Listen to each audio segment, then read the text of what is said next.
리야드의 한 밀실. 우리가 세계 1위요, 1위. 왜 한국에 목숨을 거는 겁니까? 지금 이 순간 전 세계 정보기관이 동시에 움직이고 있습니다. 이유는 단 하나. 대한민국 동해에 존재했던 하나의 시설 때문입니다. 여러분 알고 계셨습니까? 대한민국은 이미 동해에서 천연가스를 실제로 생산한 적이 있습니다. 그런데 이미 종료된 가스전에서 인류의 역사를 뒤바꿀 새로운 사실들이 밝혀지고 있는 건데요. 자원을 가진 나라만이 패권을 쥐는 시대에 한국은 국토의 70%가 화강암인 자원의 무덤이라 불리며 비웃음을 샀습니다. 하지만 가스전의 불꽃이 꺼진 순간 그것은 끝이 아닌 거대한 설계의 시작이었습니다. 자원보다 더 거대한 것으로 전 세계 에너지 판도를 장악하려는 대한민국의 소름 돋는 전략. 대체 무슨 일이 벌어진 걸까요? 그 전에 잠깐 1초 만에 누를 수 있는 좋아요 버튼을 꾹 눌러주시면 영상 제작에 아주 큰 힘이 됩니다. 그럼 바로 시작하겠습니다. 블랙 박사, 당신에게 물어볼 게 있습니다. 사우디 왕자가 저를 노려봤습니다. 리야드의 한 밀실, 벽에는 거대한 위성 지도가 떠 있었고 창밖은 사막의 밤이었죠. 이 자리에 초대받았다는 것 자체가 이례적이었습니다. 말씀하시죠, 전하. 우리 왕국은 석유 매장량 세계 2위입니다. 하루 생산량 1000만 배럴이죠. 우리가 마음만 먹으면 세계 경제를 흔들 수 있습니다. 맞습니까? 맞습니다. 그런데 말입니다. 왕자는 지도 한 곳을 손가락으로 짚었습니다. 동아시아의 작은 반도였죠. 이 나라에는 석유가 없습니다. 땅도 좁습니다. 사방이 적입니다. 그런데 왜 우리가 이 나라에 원유를 팔지 못해서 안달입니까? 저는 답하지 못했습니다. 박사, 당신이 세계 최고 분석가라고 들었습니다. 이 나라가 도대체 무엇을 가지고 있는지 저에게 설명해 주시겠습니까? 저는 그 지도를 바라봤습니다. 그리고 제 25년 경력에서 처음으로 말문이 막혔습니다. 사실 이 모든 이야기는 몇 달 전 그 새벽에서 시작됐습니다. 런던 본사 28층 제 사무실이었습니다. 시계는 새벽 3시 17분을 가리키고 있었죠. 창밖으로는 템스강이 검은 유리처럼 반짝이고 있었고 도시는 깊은 잠에 빠져 있었습니다. 하지만 제 사무실만은 불이 켜져 있었어요. 저는 BP 전략 분석팀에서 20년을 일해왔지만 이런 새벽은 처음이었습니다. 제 책상 위에는 모니터 6대가 나란히 놓여 있었습니다. 그중 5대가 동시에 붉게 타올랐죠. 중동발 속보였습니다. 호르무즈 해협에서 사고가 터진 겁니다. 대형 유조선 2척이 좌초됐고 이란 혁명수비대가 해협 봉쇄를 시사하는 성명을 내놓았다고 했어요. 호르무즈. 이 이름은 저 같은 에너지 분석가에게는 특별한 의미를 갖습니다. 전 세계 원유 수송량의 5분의 1이 이 좁은 해협 하나를 통과하기 때문이죠. 이곳이 막히면 그 순간 세계 경제의 핏줄 하나가 잘리는 거나 다름없습니다. 저는 의자에서 일어나지 않았습니다. 대신 천천히 찻잔을 들어 올렸어요. 제 전화기가 울리기 시작했습니다. 1번, 2번, 3번. 저는 받지 않았습니다. 이런 순간에는 남의 이야기를 듣는 게 가장 쓸모없다는 걸 저는 오랜 경험으로 알고 있었어요. 저는 먼저 제 눈으로 봐야 하는 사람입니다. 숫자가 말해주기 전까지 저는 어떤 결론도 내리지 않습니다. 유가 차트가 수직으로 치솟았습니다. 배럴당 90달러에서 시작한 숫자가 1시간 만에 120달러를 넘어섰죠. 런던 금융가의 트레이더들이 비명을 지르기 시작했을 겁니다. 아시아 시장도 곧 열릴 예정이었고요. 저는 하버드에서 지질학을 공부하고 이 바닥에 들어온 뒤 수많은 위기를 봐왔습니다. 이라크 전쟁 때는 유전 피해 분석을 맡았었죠. 호르무즈 봉쇄 위기 시뮬레이션은 제가 여러 차례 작성한 보고서의 주제였습니다. 아프리카 해상 유전이 붕괴됐을 때는 현장을 직접 밟았고요. 하지만 이번 새벽은 조금 달랐습니다. 뭐가 달랐냐고요? 저도 처음에는 몰랐습니다. 그냥 뭔가가 걸렸어요. 현장을 20년 넘게 본 사람의 직감이라는 게 있습니다. 이건 과학이 아니라 감각의 영역이죠. 그런데 저는 그 감각을 무시하지 않는 사람입니다. 저는 찻잔을 내려놓았습니다. 그리고 새로운 창을 열었어요. 글로벌 탱커 이동 추적 시스템이었습니다. 전 세계 대형 유조선 수천 척의 실시간 위치가 바다 위에 점으로 찍히는 화면이죠. 평소라면 이 점들은 익숙한 경로를 따라 움직입니다. 걸프만에서 나와서 인도양을 거쳐 유럽으로 혹은 아시아로 수십 년간 반복된 그 흐름을요. 그런데 그날 새벽 이 점들이 이상했습니다. 일부는 멈춰 있었어요.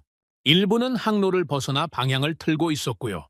사우디 원유 수송선들이 평소보다 느린 속도로 움직이고 있었고, 카타르 LNG 선박들은 아예 출항을 보류한 상태였습니다. 해상보험료가 폭등하고 있다는 속보가 화면 하단에 흘렀습니다. 전쟁 위험 등급이 4단계나 뛰어올랐다고 했죠. 공급망이 흔들리고 있었습니다. 저는 마우스 휠을 천천히 내렸어요. 그리고 한 지역을 확대했습니다. 인도양에서 북동쪽으로 이어지는 바닷길, 말라카 해협을 지나 동아시아로 향하는 그 길이었습니다. 그런데 이상한 장면이 눈에 들어왔어요. 탱커들이 모이고 있었습니다. 한두 척이 아니었어요. 수십 척이었습니다.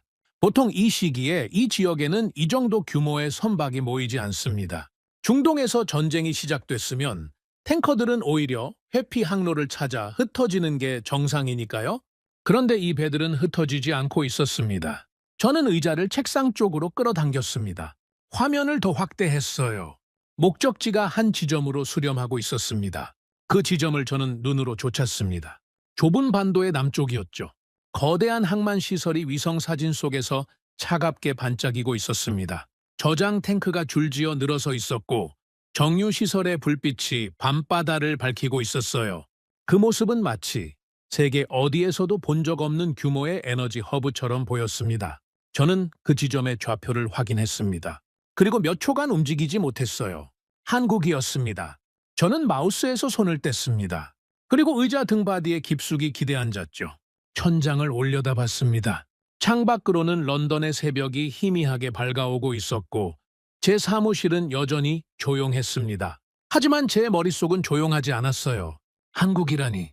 제 분석 체계에서 이 나라는 언제나 후순위였습니다. 이유는 단순했습니다. 자원이 없었거든요. 저는 이 바닥에서 한 가지 공식으로 살아온 사람입니다. 자원을 가진 나라는 강하고 자원이 없는 나라는 결국 한계에 부딪힌다. 이 공식은 지난 수십 년 동안 저를 한 번도 배신한 적이 없었습니다. 그런데 지금 전쟁이 터진 이 순간에 전 세계 탱커가 한국을 향하고 있었습니다. 저는 다시 책상 앞으로 몸을 당겼습니다. 키보드 위에 손을 올렸어요. 그리고 새로운 창을 열었습니다. 이번에는 해상보험 데이터였습니다. 전쟁 위험 지역의 보험료가 천정부지로 뛰고 있었죠. 그런데 이상했습니다. 한국행 탱커의 보험료는 오히려 안정적이었어요. 왜일까요? 저는 또 다른 창을 열었습니다. 이번에는 산유국들의 움직임이었습니다. 사우디 아람코가 새벽 2시에 긴급 이사회를 소집했다는 소식이 떠올랐습니다. 의제는 공급 재배치였어요. 쿠웨이트와 아랍에미리트도 비슷한 움직임을 보이고 있었습니다. 그런데 이 국가들의 공급 재배치 목적지 명단에 한국의 이름이 최상단에 올라가 있었습니다. 저는 숨을 내쉬었습니다. 이건 우연이 아니었습니다. 우연이라고 하기에는 숫자가 너무 정확했어요. 한국이라는 이 작은 반도가 전쟁이 시작된 첫 새벽부터 이미 세계 에너지 흐름의 한복판에 서 있었다는 뜻이었죠. 하지만 저는 이해할 수가 없었습니다. 이 나라는 석유가 나지 않습니다. 동해에서 미미한 규모의 가스전을 시험한 적이 있다는 건 저도 알고 있어요. 하지만 그건 진짜 산유국 기준으로 보면 농담 수준이죠. 한국은 제가 아는 모든 기준으로 자원 없는 나라였습니다. 그런 나라로 왜 탱커들이 몰려가고 있을까요? 전쟁이 터진 이 위기의 새벽에 왜 산유국들이 한국을 공급 재배치의 최우선지로 삼고 있는 걸까요? 왜 보험사들은 한국행 노선에만 유독 안정 등급을 매기고 있는 걸까요? 저는 이 질문들을 한 장의 종이에 적었습니다. 그리고 그 종이를 책상 위에 올려두었죠. 이게 제 오래된 습관입니다. 답이 안 나올 때 저는 질문부터 명확히 적어둡니다. 숫자가 설명을 거부할 때 저는 숫자를 의심하지 않습니다. 저는 제 해석을 먼저 의심하죠. 그런데 이번에는 해석만의 문제가 아니라는 생각이 들기 시작했어요. 창밖의 하늘이 조금씩 파랗게 물들고 있었습니다. 런던의 첫차 소리가 멀리서 들려왔고요. 저는 차가워진 찻잔을 치우고 새 차를 우렸습니다. 그리고 제 사무실 벽에 걸려있는 세계 지도 앞으로 걸어갔어요. 저는 그 지도 위에서 한국을 찾았습니다. 제 손가락이 그 반도 위에 멈췄습니다. 저는 한참 동안 그 자리를 바라봤어요. 그리고 속으로 중얼거렸습니다. 왜 한국이지? 답은 나오지 않았습니다. 하지만 저는 알고 있었어요. 이 질문이 제 분석 인생에서 가장 오래 붙들고 있어야 할 질문이 되리라는 것을요. 저는 책상으로 돌아갔습니다. 그리고 노트 한 권을 꺼냈습니다. 표지에 아무것도 쓰여 있지 않은 새 노트였어요. 저는 첫 페이지를 열었습니다. 그리고 펜 끝으로 단 한 줄을 적었습니다. 대한민국. 그 세 글자 위에서 제 20년 공식이 처음으로 흔들리기 시작했습니다. 노트 위에 적어놓은 세 글자 위에서 저는 제 20년 공식이 흔들리는 소리를 들었습니다. 바로 그때 책상 위 전화기가 요란하게 울렸어요. 화면에 뜬 발신자 이름을 본 순간 저는 숨을 한 번 골랐습니다. 아람코였습니다. 새벽 4시에 사우디 국영 석유회사에서 걸려온 전화. 좋은 소식일 리가 없었죠? 블랙 박사. 지금 통화 가능합니까? 칼리드 알 하시미 부사장이었습니다. 아람코 공급 전략을 총괄하는 인물이었어요. 저는 이 사람과 2번 대면한 적이 있었는데 2번 다 유쾌한 자리는 아니었습니다. 말씀하시죠, 부사장님. 단도직입적으로 묻겠습니다. 지금 전 세계 원유 흐름이 이상합니다. 박사님은 아십니까? 저는 잠시 입을 다물었어요. 모른다고 답하면 무능이고 안다고 답하면 설명을 요구받을 상황이었죠. 저는 답을 골랐습니다. 알고 있습니다. 그렇다면 설명해 주시죠. 왜 우리 탱커들이 한국 쪽으로 계속 몰리고 있는 겁니까? 저는 숨을 멈췄습니다. 부사장님, 그건 귀사의 공급 재배치 판단 아닙니까? 아닙니다. 네? 우리가 보낸 게 아닙니다. 블랙 박사, 시장이 그쪽으로 끌어당기고 있어요. 우리도 영문을 모릅니다. 그래서 박사님께 묻는 겁니다. 당신이 이 바닥에서 가장 정확하다고 들었으니까요. 제 이마에서 땀이 맺혔어요. 아람코 공급 전략 부사장이 자기네 탱커가 왜 한국으로 가고 있는지 모르겠다고 저에게 묻고 있었습니다. 이건 말이 안 되는 상황이었어요. 공급자가 공급 흐름을 모른다면 그건 시장이 이미 공급자를 앞질러 갔다는 뜻이었습니다. 부사장님, 제가 확인하고 연락드리겠습니다. 언제까지입니까? 1시간 안에? 박사, 우리는 이 상황을 납득할 수 있는 답이 필요합니다. 왕실에서 내일 오전 보고를 요구했습니다. 내일 오전입니다. 알아들으시겠습니까? 전화가 끊겼습니다. 저는 수화기를 내려놓고 의자에 기대 앉았어요. 사막의 밤 한가운데서 아람코 수뇌부가 깨어있다는 건 이미 사태가 왕실 수준으로 올라갔다는 얘기였습니다. 그리고 그 답을 저한테 요구하고 있었어요. 제가 답을 내놓지 못하면 BP의 신뢰가 무너집니다. 그런데 그 순간 사무실 문이 열렸습니다. 리처드 펠햄이 들어왔어요. BP 전략 분석팀 수석 부사장이자 제 직속 상사였습니다. 그분은 새벽 4시에도 완벽하게 차려입은 정장 차림이었죠. 넥타이까지 맨 상태였어요. 이분이 이 시간에 사무실에 나타났다는 것 자체가 사태의 심각성을 말해주고 있었습니다. 같아요. 아람코에서 방금 우리 회장님께도 직접 전화가 왔네. 알고 있습니다. 저한테도 방금 왔습니다. 그래서 답은 준비됐나? 저는 잠시 침묵했어요. 아직입니다. 펠햄의 눈빛이 굳어졌습니다. 그분은 천천히 제 책상 쪽으로 걸어와 제 옆에 섰어요. 그리고 제가 적어놓은 노트를 내려다봤습니다. 같아요. 자네 뭘 분석하고 있던 건가? 한국입니다. 한국? 펠햄이 미간을 찌푸렸어요. 한국이 왜 나와? 탱커들이 한국으로 몰리고 있습니다. 정제유 수출 주문이 폭증했고요. 아람코도 그걸 의식하고 있습니다. 그래서 자네는 지금 이 위기의 한복판에서 한국을 들여다보고 있었다는 건가? 네. 펠햄은 저를 한참 동안 바라봤습니다. 그리고 고개를 천천히 저었어요. 같아요. 회의실로 올라가세. 지금 당장. BP 29층 임원 회의실은 불이 환하게 켜져 있었습니다. 유리벽 너머로는 템스강의 어두운 수면이 보였어요. 회의실 한가운데 대형 스크린에는 실시간 유가 차트가 떠 있었고 숫자는 멈추지 않고 뛰고 있었죠. 펠햄이 저를 테이블 맞은편에 앉혔습니다. 그리고 단도직입적으로 말했어요. 같아요. 자네는 이 회사에서 가장 정확한 분석가 중 한 사람이네. 내가 자네를 믿어서 20년 동안 함께 일해온 거고. 그런데 지금 이 시점에서 자네가 한국을 들여다봤다는 게 나는 이해가 안 되네. 부사장님, 데이터가 한국을 가리키고 있습니다. 데이터가 틀렸을 가능성은 생각해봤나? 2번 교차 검증했습니다.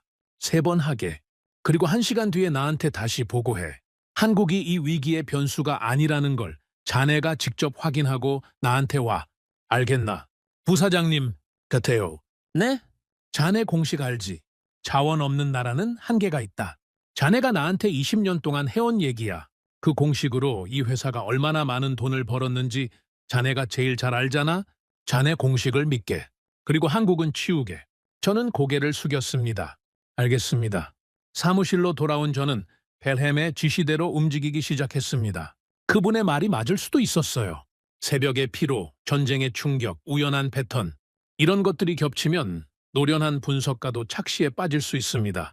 저는 제 감정부터 버리기로 했어요. 그리고 가장 기초적인 질문부터 다시 던졌습니다. 한국에는 석유가 있는가? 국제에너지기구 공식 통계를 열었어요. 한국의 원유 생산량은 사실상 연기였습니다. 지난 10년 동안 단 한 해도 의미 있는 생산량이 잡힌 적이 없었죠. 미국 에너지정보청 자료도 같은 답을 내놓았습니다. 두 기관 독립 데이터가 한 목소리로 말하고 있었어요. 한국에는 석유가 없다. 저는 노트에 한 줄을 적었습니다. 확인 완료였어요. 그렇다면 천연가스는? 저는 동해 가스전 기록을 열었습니다. 2021년에 상업 생산이 종료된 소규모 가스전이었죠. 누적 생산량을 국제 기준으로 환산해봤어요. 한국의 연간 에너지 소비량 기준으로 며칠치에 불과했습니다. 이건 에너지 자립이라고 부를 수 없는 규모였어요. 세계 분석가들이 한 번도 의미 있게 취급해본 적 없는 수치였습니다. 동해 가스전, 존재했으나 의미 없음. 이미 종료, 확인 완료. 그러면 마지막 질문이 남았습니다.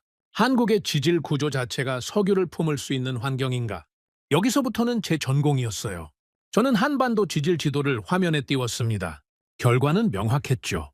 전체 지층의 약 30%가 화간감이었고 40%는 변선감이었습니다. 퇴적암 비율은 20%에 불과했고 그것도 대부분 석유 생성에 부적합한 종류였어요. 석유라는 건 수천만 년 동안 유기물이 특정 온도와 압력을 통과해야 만들어지는 물질인데 그 조건을 품을 수 있는 지층이 한반도에는 거의 없었습니다. 세계 어느 분석가에게 한반도 지질 지도를 보여줘도 같은 답이 나올 겁니다. 이 땅에서는 대형 유전이 구조적으로 불가능하다고요. 한반도 지질 석유 생성 불가. 확인 완료. 저는 노트 맨 아래에 굵은 글씨로 결론을 적었습니다. 한국은 에너지 관점에서 약소국. 펠엠 부사장 견해. 정확. 저는 펜을 내려놓았어요. 숨을 크게 한번 내쉬었습니다. 펠엠의 말이 맞았습니다. 제가 새벽의 피로 속에서 착시에 빠졌던 거예요. 이 결론을 들고 회의실로 다시 올라가면 이 새벽 소동은 정리되는 거였습니다. 저는 자리에서 일어났어요. 그런데 그 순간 제 컴퓨터 화면에 알림이 떴습니다. 탱커 이동 데이터 실시간 갱신이었죠. 저는 무심코 고개를 돌렸어요. 그리고 제 두 다리가 멈췄습니다. 1시간 전보다 숫자가 더 올라가 있었어요. 한국을 향한 탱커 수가 늘어 있었습니다. 제가 데이터를 검증하는 그 1시간 동안에도 바다 위에서는 배들이 쉬지 않고 한국으로 향하고 있었던 거죠. 저는 아시아 현물 시장 창을 열었습니다. 한국의 정제유 수출 주문은 전 분기 대비 30%를 넘어 40%에 가까워지고 있었어요. 주요 정제 기업 가동률은 전부 90%를 넘긴 상태였고요. 저는 자리에 다시 앉았습니다. 그리고 조금 전에 적어놓은 약소국 결론 아래에 손이 떨리는 채로 새로운 한 줄을 추가했어요. 그런데 왜 한국으로 몰리는가? 그 질문 앞에서 제 확신은 무너졌습니다. 저는 한참 동안 노트를 바라봤어요. 제가 방금 1시간에 걸쳐 확인한 모든 데이터가 한국은 취약한 나라라고 말하고 있었습니다. 그런데 같은 화면에 다른 데이터들은 한국은 전쟁 속 중심이라고 외치고 있었어요. 두 개의 사실이 동시에 존재하고 있었죠. 하지만 이 두 개는 서로 양립할 수 없는 것들이었습니다. 자원이 없는 나라는 전쟁에서 가장 먼저 흔들려야 합니다. 그게 공식이었어요. 그런데 한국은 가장 먼저 주문을 받고 있었습니다. 자원 없는 나라는 공급의 취약점이 드러나야 합니다. 그게 상식이었어요. 그런데 한국의 정유시설은 가장 바쁘게 돌아가고 있었습니다. 제 휴대폰이 또 울렸어요. 아람코 칼리드 부사장이었죠. 약속한 1시간이 지난 겁니다. 저는 그 전화를 받지 못했습니다. 손가락이 움직이지 않았어요. 답을 내놓을 수가 없었던 거죠. 잠시 후 사무실 문이 다시 열렸습니다. 펠엠 부사장이 들어왔어요. 같아요. 보고할 준비 됐나? 저는 천천히 고개를 들었습니다. 부사장님, 말해. 저는 방금 제 공식대로 한국을 분석했습니다. 결론은 부사장님 말씀이 맞습니다. 한국은 자원이 없는 약소국입니다. 그러면 됐네. 그런데 부사장님, 뭔가 그 공식이 지금 이 순간 작동하지 않고 있습니다. 펠엠의 얼굴이 굳었어요. 같아요. 무슨 말이야? 저는 페렘을 똑바로 바라봤습니다. 그리고 천천히 말했어요. 제 공식이 틀렸든지 아니면 한국이라는 나라가 제 공식밖에 있든지 둘 중 하나입니다. 저는 어느 쪽인지 아직 모릅니다. 하지만 한 가지는 확실합니다. 그게 뭔가 지금까지 제가 본 적 없는 다른 구조가 저 나라 안에 있습니다. 페렘은 한참 동안 말이 없었어요. 그리고 조용히 한마디를 던졌습니다. 같아요. 그러면 그 구조가 뭔지 자네가 찾아내게. 회의실 문이 닫혔습니다. 저는 혼자 사무실에 남았어요. 창밖으로는 런던의 아침이 완전히 밝아 있었고 도시는 아무 일 없었다는 듯 깨어나고 있었습니다. 하지만 제 책상 위에는 답이 나오지 않는 질문 하나가 놓여 있었죠. 저는 노트를 덮었습니다. 그리고 새 종이를 한 장 꺼냈어요. 그 위에 단 한 줄을 적었습니다. 한국은 무엇을 가지고 있는가? 저는 이 질문이 제 분석 인생에서 가장 오래 붙들고 있어야 할 질문이 되리라는 걸 직감했습니다. 계산이 맞지 않았습니다. 하지만 이제 저는 계산을 다시 시작해야 했습니다. 페렘 부사장과의 대화가 있고 나흘이 지났습니다. 저는 회사에 나가지 않았어요. 며칠간 개인 연구를 하겠다고 양해를 구했고 그분은 고개를 끄덕이며 말씀하셨습니다. 답을 가지고 올 때까지 돌아오지 말라고요. 저는 그 말을 농담으로 듣지 않았습니다. 제 집 서재는 런던 남부의 오래된 벽돌 건물 3층에 있습니다. 창 하나와 책장 4개, 그리고 낡은 원목 책상이 전부인 작은 방이에요. 평소에는 주말에만 들어오는 공간이었습니다. 그런데 그 나흘 동안 저는 이 방에서 나가지 않았어요. 제 책상 위에는 빈 커피잔이 9개 쌓여 있었습니다. 아내 마거릿이 가져다 준 식사는 절반 이상 그대로였고요. 벽에는 제가 출력한 자료들이 덕지덕지 붙어 있었습니다. 한국 정제 기업들의 연간 보고서, 글로벌 탱커 이동 경로, 지난 20년 아시아 정제유 시장 변동 그래프, 그리고 그 한가운데에 한반도 지도 한 장이 핀으로 고정되어 있었어요. 저는 같은 데이터를 3번 다시 봤습니다. 처음에는 화면으로 봤어요. 두 번째는 출력해서 봤습니다. 세 번째는 벽에 붙여놓고 한 발짝 떨어져서 봤어요. 데이터는 달라지지 않았습니다. 하지만 저는 제가 놓치고 있는 무언가가 있다고 확신했어요. 제 공식으로 해석되지 않는 현실이 눈앞에 있는데 답이 보이지 않는다는 건 결국 제 해석에 구멍이 있다는 뜻이었죠. 저는 의자에 앉았다가 일어서기를 반복했습니다. 몇 시간 동안 같은 자리에 있으면 머리가 굳어요. 그래서 저는 서재 안을 천천히 걸었습니다. 한 발자국, 두 발자국, 세 발자국, 창가에 도착하면 다시 책상으로. 이게 제가 어려운 분석을 할 때 쓰는 방법이었습니다. 몸을 움직이면 생각이 풀릴 때가 있거든요. 그런데 이번에는 달랐어요. 걸을수록 답이 아니라 질문이 늘어났습니다. 사흘째 밤이었던가요? 저는 창밖을 내다봤어요. 런던의 새벽 3시였습니다. 가로등 불빛 아래로 이슬비가 내리고 있었고 거리에는 아무도 없었죠. 저는 유리창에 손을 댔습니다. 차가웠어요. 그 차가움이 제 손끝을 타고 올라와 머릿속으로 들어오는 것 같았습니다. 저는 그날 처음으로 인정했어요. 제가 막혔다는 걸요. 아내가 서재문을 두드린 건 그 다음날 오후였습니다. 여보, 편지 왔어요. 저는 고개를 들었어요. 회사에서 온 건가? 아니요. 옥스퍼드에서요? 그 한마디에 저는 의자에서 일어섰습니다. 옥스퍼드에서 저에게 편지를 보낼 사람은 한 분밖에 없었어요. 제 박사 과정 지도교수셨던 토마스 웰링턴 교수님이었습니다. 70대 후반이셨고 은퇴 후에는 옥스퍼드 근교 시골에서 조용히 지내고 계신 분이었죠. 저에게 편지를 보내신 건 거의 10년 만이었습니다. 저는 편지를 받아들었어요. 손으로 쓴 봉투였습니다. 저는 그 봉투를 한참 동안 바라봤어요. 교수님은 이메일을 쓰시지 않는 분이었습니다. 세상이 아무리 변해도 중요한 말은 종이에 적어서 보내야 한다고 늘 말씀하셨거든요. 저는 봉투를 열었습니다. 편지지는 누렇게 바랜 옛날 것이었어요. 교수님 특유의 단정한 필기체가 한 면을 가득 채우고 있었습니다. 저는 서재 책상 앞에 앉아서 천천히 읽기 시작했어요. 카터, 자네 얼굴이 신문에 실렸더군. 아람코 건으로 BP가 분주하다는 기사였지. 자네 이름이 분석가 코멘트에 있었네. 사진 속 자네는 피곤해 보였어. 그런데 내가 이 편지를 쓰는 이유는 그 피곤함 때문이 아닐세. 자네 눈빛 때문이야. 가래요. 자네는 지금 뭔가를 붙잡고 있어. 그리고 그게 자네를 놓아주지 않고 있지. 안 그런가? 저는 숨을 멈췄습니다. 편지는 계속됐어요. 내가 자네를 20년 넘게 보아왔지. 자네는 답이 없을 때 더 조용해지는 사람이야. 그리고 자네가 조용해질 때는 자네 공식이 흔들리고 있다는 뜻이었네. 지금도 그런 게 아닌가? 자네가 믿어온 공식이 지금 자네 앞에서 작동하지 않고 있는 것이 아닌가? 카터, 내 오래된 학생이여. 이 늙은이가 자네에게 한 가지만 묻고 싶네. 편지지를 넘겼어요. 자네는 지금 자네 공식을 지키려 하고 있나? 아니면 진실을 따라가려 하고 있나? 제 손이 떨렸습니다.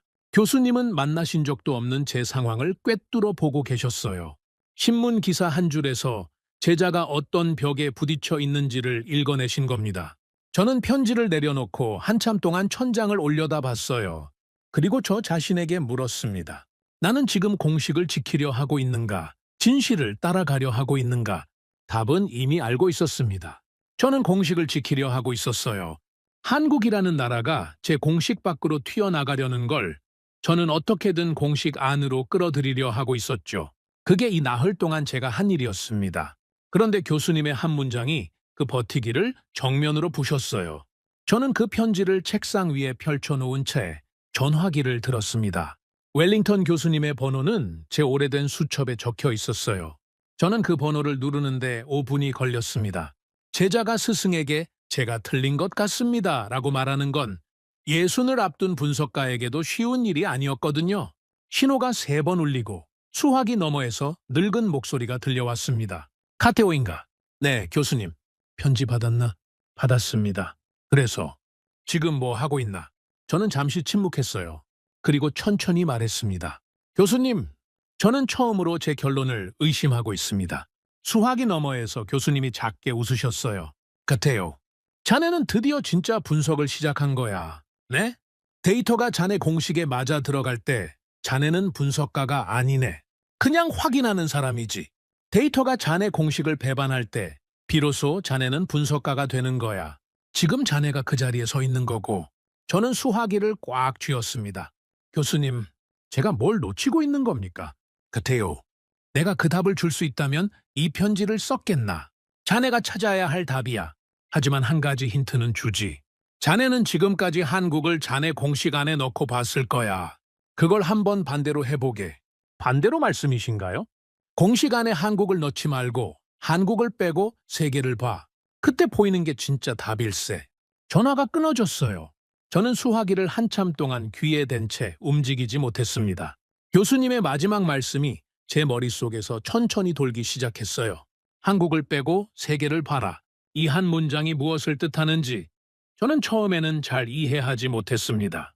그러다 문득 저는 벽에 붙여놓은 세계 지도 앞으로 걸어갔어요. 그리고 한반도 위에 붙어있던 한국 지도를 조심스럽게 떼어냈습니다. 벽에는 한반도가 있던 자리에 작은 빈 공간이 생겼어요. 저는 그 빈 공간을 바라봤습니다. 그리고 제 머릿속에서 지난 나흘간 쌓아온 모든 데이터를 다시 불러왔어요. 이번에는 한국을 빼고요. 한국의 정제 능력을 빼고, 한국의 항만 물류를 빼고, 한국의 정제유 수출을 빼고, 그 상태로 세계 에너지 흐름이 어떻게 작동하는지 머릿속에 그려봤습니다. 그 순간이었어요. 저는 숨을 멈췄습니다. 작동하지 않았어요. 한국을 빼니까 제 머릿속 그림이 어디에서도 연결되지 않았습니다. 중동에서 나온 원유가 어디로 가서 정제되는지, 아시아 소비 시장이 어떻게 공급받는지, 유럽이 부족할 때 어디서 대체 공급을 받는지, 이 모든 흐름의 가운데 한국이 있었던 거예요. 그리고 그걸 빼내는 순간 세계 에너지 지도가 그냥 끊어진 선들의 묶음이 되어버렸습니다. 저는 벽 앞에서 비틀거리며 한 발짝 물러섰어요. 제 다리에 힘이 풀렸습니다. 지난 20년 동안 제가 봐온 세계 에너지 지도 위에는 산유국들이 중심에 있었어요. 사우디, 러시아, 미국, 이란. 이들이 공급의 원점이었고 나머지 나라들은 그 원점에서 뻗어나가는 선 위에 놓여 있었습니다. 한국은 그 선 위의 한 지점이었죠. 중요한 소비국 정도로요. 그런데 그게 아니었던 겁니다. 한국은 선 위의 한 점이 아니라 선들이 모이고 다시 흩어지는 결절점이었어요. 원유가 한국으로 들어와서 정제되고 정제된 기름이 다시 전 세계로 흩어지는 구조. 그게 수십 년에 걸쳐 만들어져 있었던 거예요. 저는 이 구조를 한국이 그 안에 있을 때는 보지 못했습니다. 너무 자연스럽게 작동하고 있었으니까요. 그런데 한국을 빼는 순간 그 구조가 모조리 멈춘다는 게 보였어요. 저는 다시 지도 쪽으로 다가갔습니다. 그리고 떼어냈던 한반도 지도를 천천히 제자리에 붙였어요. 그 작은 종이 조각이 벽에 다시 고정되는 순간 제 머릿속에서 멈췄던 선들이 다시 움직이기 시작했습니다. 원유가 흐르고 탱커가 움직이고 정제유가 퍼져나갔죠. 그리고 그 모든 흐름의 정중앙에 한반도가 앉아 있었어요. 그 순간 제가 지난 나흘 동안 붙들고 있던 질문의 방향이 완전히 바뀌었습니다. 저는 지금까지 이렇게 물었어요. 왜 한국으로 물량이 몰리는가? 그런데 이제 질문이 이렇게 바뀌었습니다. 한국 없이는 왜 이 시장이 돌아가지 않는가? 두 질문은 비슷해 보이지만 완전히 다른 겁니다. 첫 번째 질문에서 한국은 예외적인 수혜자였어요. 운이 좋은 나라.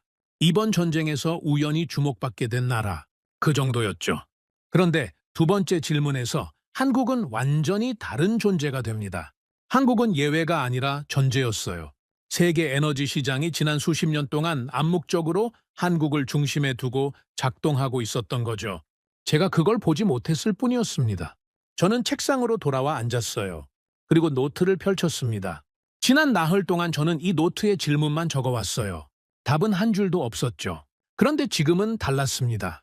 저는 첫 페이지에 대한민국 세 글자 아래에 처음으로 답처럼 보이는 문장을 적었어요.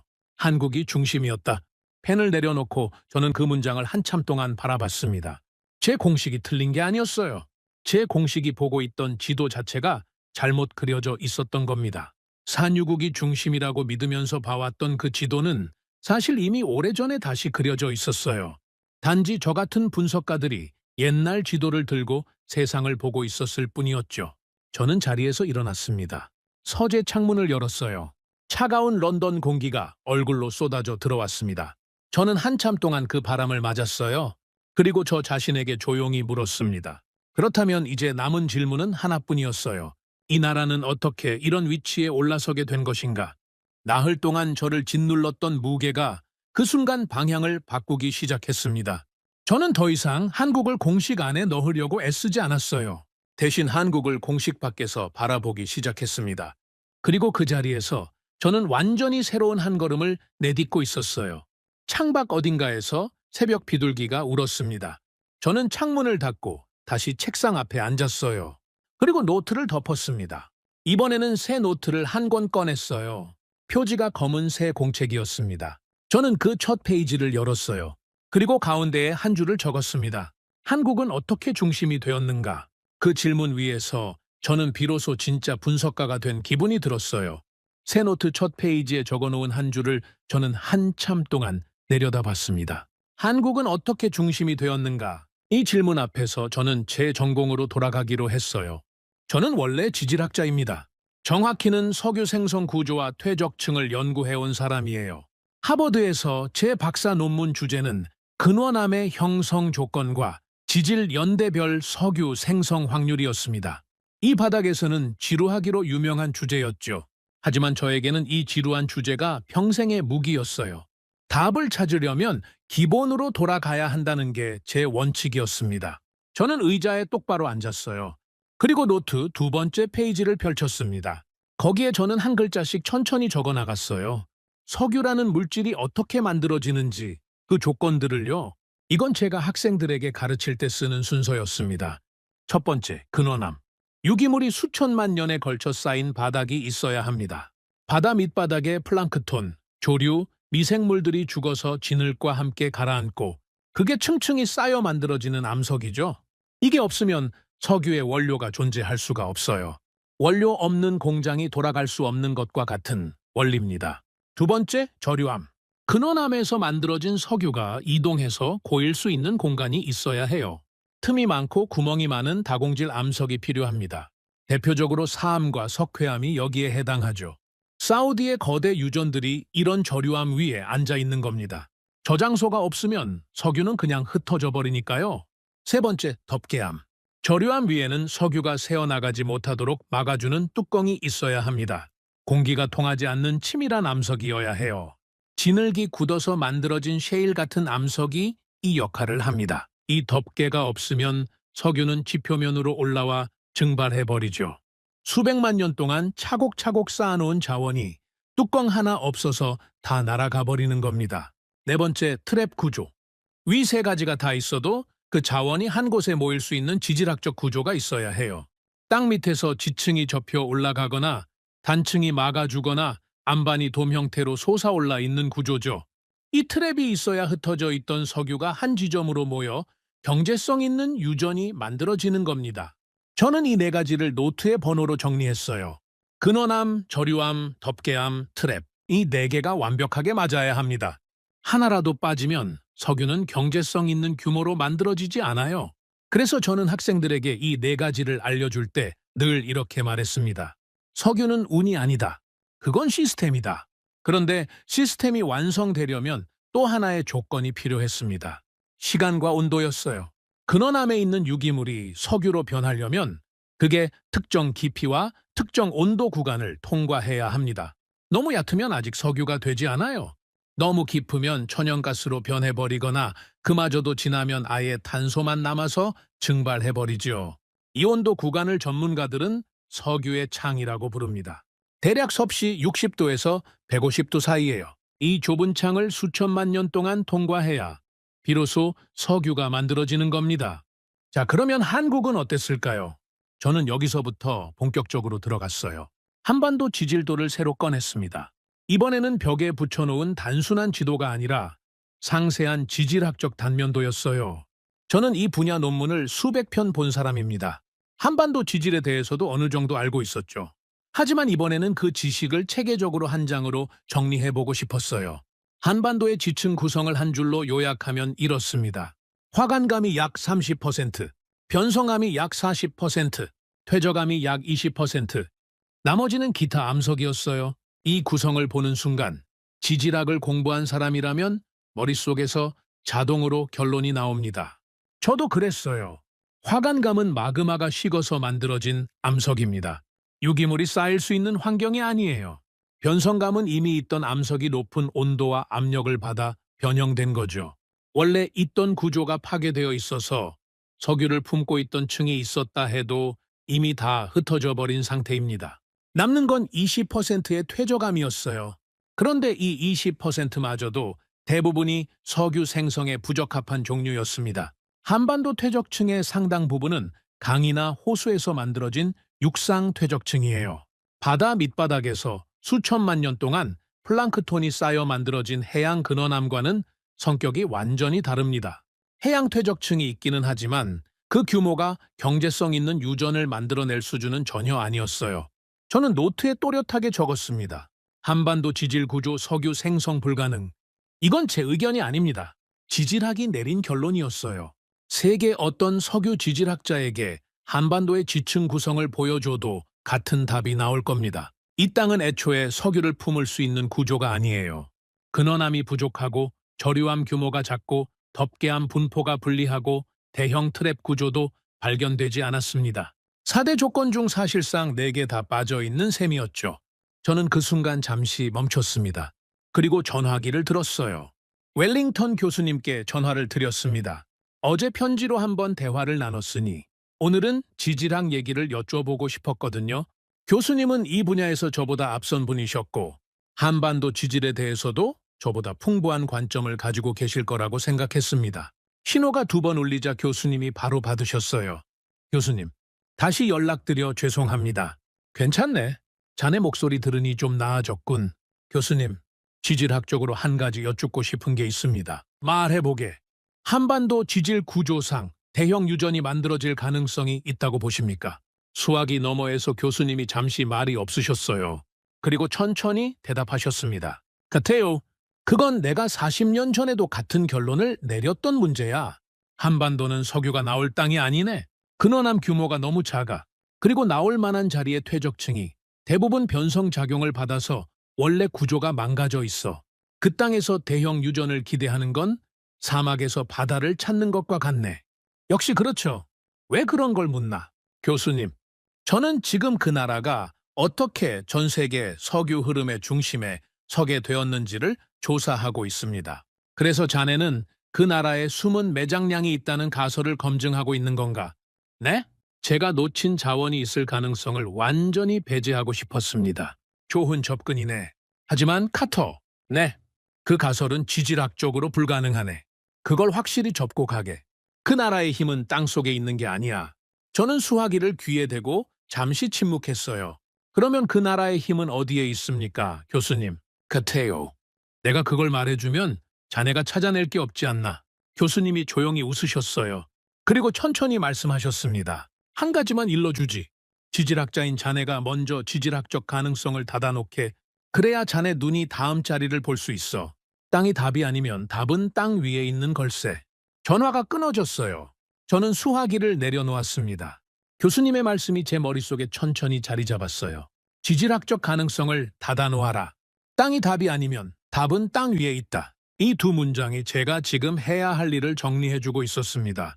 저는 먼저 한반도가 석유의 땅이 될 가능성을 완전히 닫아놓아야 했어요.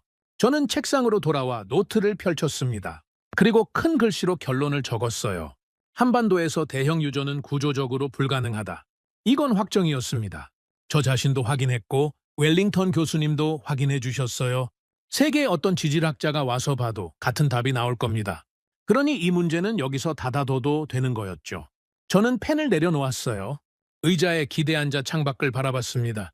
런던의 오후 햇살이 서재 창문을 비스듬히 비추고 있었어요. 저는 그 햇살 속에서 한참 동안 앉아 있었습니다. 그리고 마음 한구석에서 이상한 감정이 올라오는 걸 느꼈어요. 뭔가 석연치 않았어요. 지질학적으로 답이 나왔는데 저는 왜 시원해지지 않았을까요? 보통 답이 나오면 안도감이 따라와야 합니다.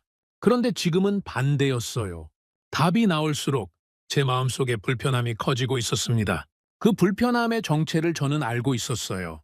지질학은 한국이 자원 부국이 될 수 없다는 답만 알려줍니다. 그런데 그게 전부는 아니잖아요. 제가 풀어야 할 진짜 질문은 이게 아니었어요. 저는 한국이 왜 석유 흐름의 중심에 있는지를 물어야 했죠.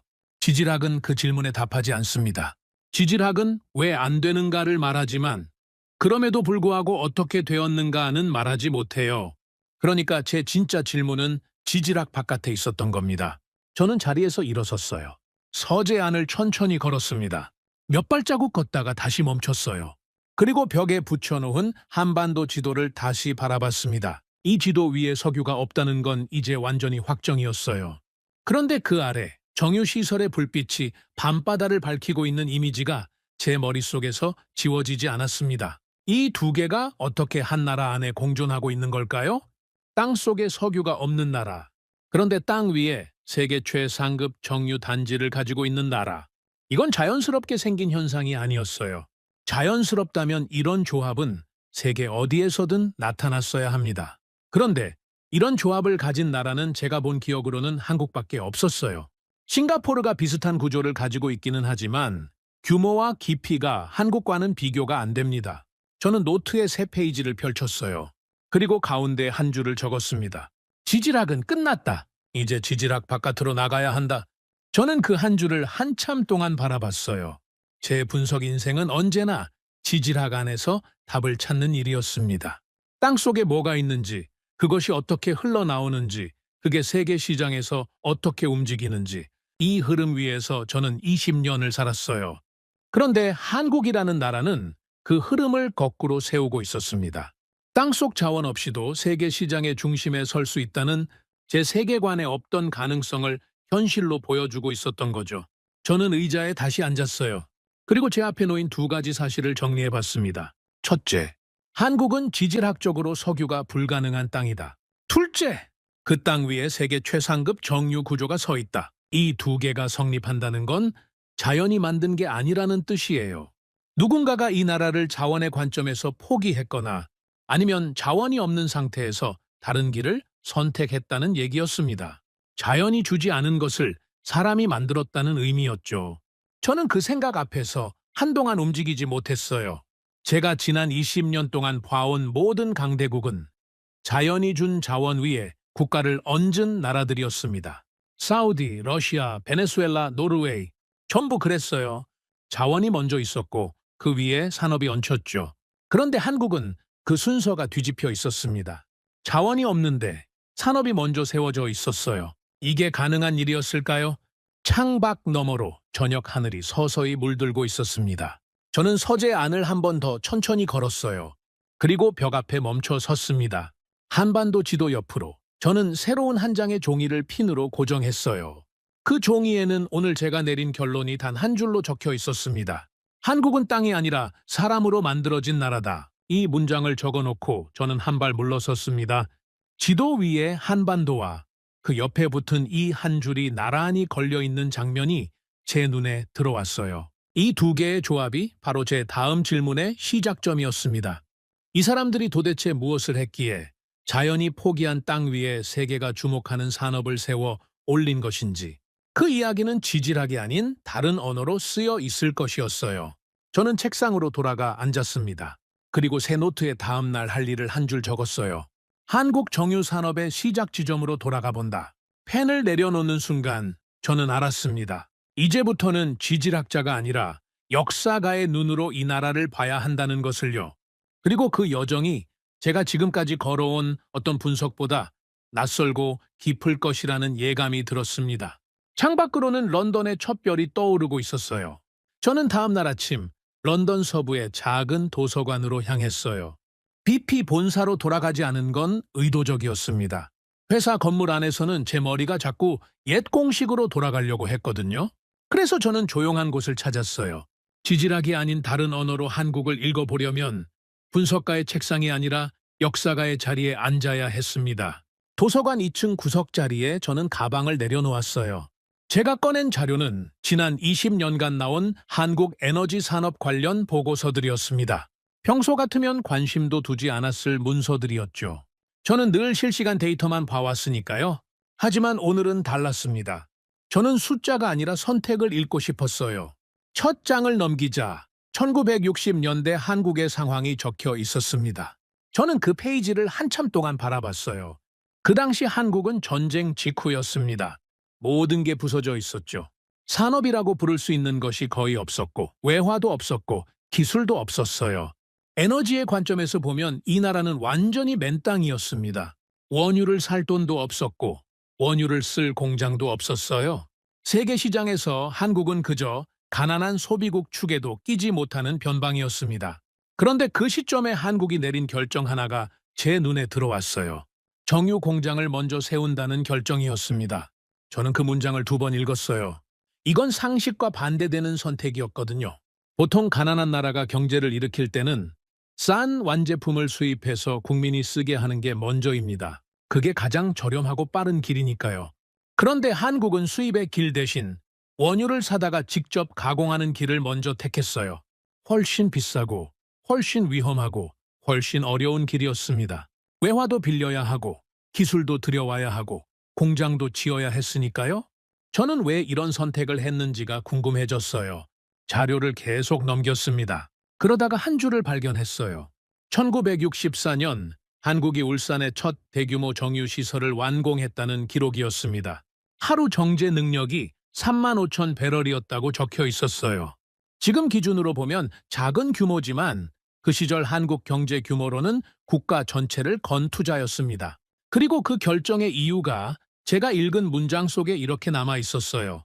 원유를 수입해서 완제품을 들여오는 것보다 원유를 수입해서 직접 만드는 것이 장기적으로 더 많은 부가가치를 남긴다는 판단이었다. 저는 펜을 들었습니다. 그리고 노트에 적었어요. 한국은 땅을 파지 않았다. 대신 계산을 시작했다. 한국이 택한 방향은 간단한 듯 보이지만 실은 아주 정교한 판단이었어요. 원유 한 배럴을 사서 그대로 쓰면 그 배럴값만큼의 경제 효과가 납니다. 하지만 그 배럴을 정제해서 휘발유, 경유 등유로 나누고 나머지에서 화학 원료까지 뽑아내면 원래 배럴값의 몇 배에 해당하는 경제 가치가 생기죠. 한국은 이 차이에 국가의 미래를 걸었던 겁니다. 저는 또 한 줄을 적었습니다. 어떻게 하면 더 비싸게 만들 수 있을까? 그 질문이 모든 걸 바꿨다. 이게 한국의 출발점이었어요. 저는 도서관 창가로 자리를 옮겼습니다. 거기서 한참 동안 바깥을 바라봤어요. 런던의 거리가 평범하게 움직이고 있었고 사람들은 각자의 아침을 보내고 있었습니다. 그런데 제 머릿속은 반세기 전 어느 아시아 항구 도시로 가 있었어요. 울산이라는 곳이었죠. 저는 그 지명을 이번에 처음 소리내어 읽었습니다. 저는 자리로 돌아와 다음 자료를 펼쳤어요. 1970년대 기록이 나왔습니다. 그 시기 세계 경제는 두 차례의 석유 파동을 겪었어요. 중동에서 원유 가격을 올리자 전 세계 산업이 흔들렸습니다. 많은 나라들이 이 충격에서 뒷걸음질 쳤어요. 그런데 한국은 반대 방향으로 갔습니다. 그 위기를 기회로 해석한 거예요. 한국은 정유시설을 더 크게 짓기 시작했어요. 그리고 그 옆에 새로운 공장을 붙였습니다. 석유화학 공장이었어요. 제 눈이 커졌습니다. 이건 단순한 확장이 아니었거든요. 석유화학이라는 건 정유 과정에서 나오는 부산물을 원료로 해서 플라스틱, 합성섬유, 각종 화학 제품을 만드는 산업이에요. 정유와 석유화학이 한 지역에 붙어 있으면 정유 공장의 부산물이 그대로 옆 공장의 원료가 됩니다. 이게 뭘 뜻하는지 산업 분석가라면 바로 알아요. 부가가치가 한 단계 더 올라간다는 거죠. 한 배럴의 원유가 들어가서 정유 공장에서 기름 제품이 나오고 그 옆 공장에서 플라스틱 원료가 나오고 또 그 옆에서 합성 섬유가 나오고 같은 한 배럴에서 뽑아낼 수 있는 경제 가치가 배로 늘어나는 구조였습니다. 저는 자료를 계속 넘겼어요. 1980년대가 나왔습니다. 그 시기 한국은 또 한 단계를 더 얹었어요. 석유화학에서 나오는 기초 원료를 다시 가공해서 더 정밀한 중간재를 만드는 산업이었죠.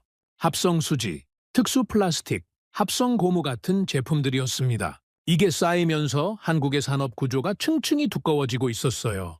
저는 연필로 노트에 그림을 그렸습니다. 맨 아래에 원유라고 적었어요. 그 위에 정유라고 적었습니다. 그 위에 석유화학이라고 적었어요. 그 위에 중간재 산업이라고 적었습니다. 네 개의 층이 탑처럼 쌓여 있는 그림이 나왔어요. 그리고 각 층 사이에는 화살표가 있었습니다. 원유가 정유로 들어가고 정유에서 나온 부산물이 석유화학으로 들어가고 석유화학에서 나온 원료가 중간재 산업으로 들어가는 흐름이었어요. 이 그림을 저는 한참 동안 바라봤습니다. 그리고 속으로 중얼거렸어요. 이건 단순한 정제가 아니었다. 한국이 한 일은 원유를 가공해서 되파는 수준이 아니었던 겁니다. 한국은 원유라는 한 가지 원료를 바닥에 깔고 그 위에 여러 층의 산업을 쌓아 올리고 있었어요. 탑을 세우는 방식으로요. 그리고 그 탑의 각 층은 서로가 서로에게 원료를 공급하는 구조였습니다. 한 층에서 나온 부산물이 다음 층의 밥이 되는 거예요. 저는 노트에 한 줄을 추가했어요. 이건 생산이 아니라 설계다. 펜을 내려놓고 저는 그 한 줄을 내려다봤습니다. 설계라는 단어가 제 입에서 처음으로 나온 순간이었어요. 자연이 만든 현상이 아니라는 뜻입니다. 누군가가 의도적으로 오랜 시간에 걸쳐 층층이 쌓아 올린 구조라는 얘기였죠. 한국은 자원이 없는 나라였어요. 그래서 자원이 있는 것처럼 보이는 구조를 스스로 만들어낸 겁니다. 자연에서 받지 못한 것을 설계로 채워 넣은 거예요. 저는 그 생각 앞에서 한동안 움직이지 못했습니다. 그때 제 뒤에서 목소리가 들려왔어요. 블랙 박사 아닙니까? 저는 고개를 들었습니다. 제 또래의 남자가 서 있었어요. 안경을 쓰고 있었고 손에는 책을 몇 권 들고 있었습니다. 낯익은 얼굴이었어요. 제가 오래전 옥스퍼드에서 학회 때 한 번 뵌 적이 있는 헨리 러프턴 씨였습니다. 지금은 런던 정경대에서 아시아 경제사를 가르치는 교수였어요. 레어프턴 교수님, 오랜만입니다. 여기서 뵐 줄은 몰랐습니다. 무슨 공부를 하고 계신 겁니까? 저는 펼쳐놓은 자료를 바라봤어요. 한국 정유 산업의 초기 역사입니다. 러프턴이 미간을 살짝 움직였어요. 그리고 천천히 자리에 앉으며 말했습니다. 블랙 박사께서 한국 산업사를 보신다는 건 의외군요. 저도 제가 여기 앉아있을 줄 몰랐습니다. 한 가지 여쭤봐도 되겠습니까? 말씀하시죠. 박사님은 한국이 왜 1960년대에 그 결정을 내렸다고 보십니까? 저는 잠시 생각한 뒤 답했어요. 계산된 판단이었다고 봅니다. 수입 완제품보다 직접 생산이 장기적으로 유리하다고 본 거죠. 러프턴이 고개를 저었어요. 절반만 맞는 이야기입니다. 나머지 절반은 뭡니까? 선택지가 없었던 겁니다. 그 시기 한국은 가진 게 아무것도 없었어요. 자원도, 기술도, 자본도, 시장도 없었죠. 그런데 역설적으로 가진 게 없으니까 모든 걸 처음부터 설계할 수 있었던 겁니다. 기존 이해관계에 묶일 것도 없었고 기득권이라는 게 존재하지도 않았어요. 그래서 한국은 가장 어려운 길을 택할 수 있었던 겁니다. 잃을 게 없는 나라의 특권이었죠. 저는 수첩을 꽉 쥐었어요. 그게 한국의 출발점이었군요. 맞습니다. 자원이 없어서 포기한 게 아니라 자원이 없어서 구조를 바꾼 겁니다. 그게 한국 산업사의 첫 페이지에 적혀 있는 문장이에요. 러프턴이 자리에서 일어났어요. 블랙 박사, 좋은 연구하시길. 그는 책을 들고 떠났습니다. 저는 혼자 남았어요. 러프턴이 남기고 간 한 문장이 제 머릿속에 남아 있었습니다. 자원이 없어서 포기한 게 아니라 자원이 없어서 구조를 바꿨다. 저는 이 문장을 노트에 그대로 옮겨 적었어요. 그리고 그 아래에 한 줄을 추가했습니다. 그게 한국이 택한 다른 길이었다. 저는 자료를 다시 펼쳤어요. 이번에는 숫자가 보이기 시작했습니다. 한국의 정유 능력은 1964년에 하루 3만 5천 배럴이었어요. 10년 뒤인 1974년에는 하루 45만 배럴이 되어 있었습니다. 또 10년 뒤에는 하루 100만 배럴을 넘어섰고요. 지금은 하루 350만 배럴이었죠. 출발점에서 오늘까지 100배에 가까운 성장이 있었던 겁니다. 이건 단순한 성장이 아니었어요. 의식적으로 설계된 곡선이었습니다. 그리고 그 곡선 위에서 한국은 정제유 수출국이라는 새로운 정체성을 만들어냈어요. 원유를 사다가 정제해서 되파는 구조였죠. 겉으로 보면 같은 기름을 옮기는 것 같지만 그 사이에 한국이라는 나라가 부가가치를 넣는 구조였습니다. 한국이 기름을 통과시킬 때마다 값이 올라가는 거예요. 저는 노트에 한 줄을 더 적었어요. 한국은 석유를 캐지 않는다. 하지만 더 비싸게 만든다. 이 문장을 적는 순간 제 머릿속에서 뭔가가 연결되는 소리가 났습니다. 저는 의자 등받이에 기대 앉았어요. 도서관 창밖으로 오후의 햇살이 비스듬히 들어오고 있었습니다. 저는 한참 동안 그 햇살 속에서 앉아 있었어요. 그리고 처음으로 지난 며칠 동안 저를 짓누르던 질문의 무게가 조금 가벼워지는 걸 느꼈습니다.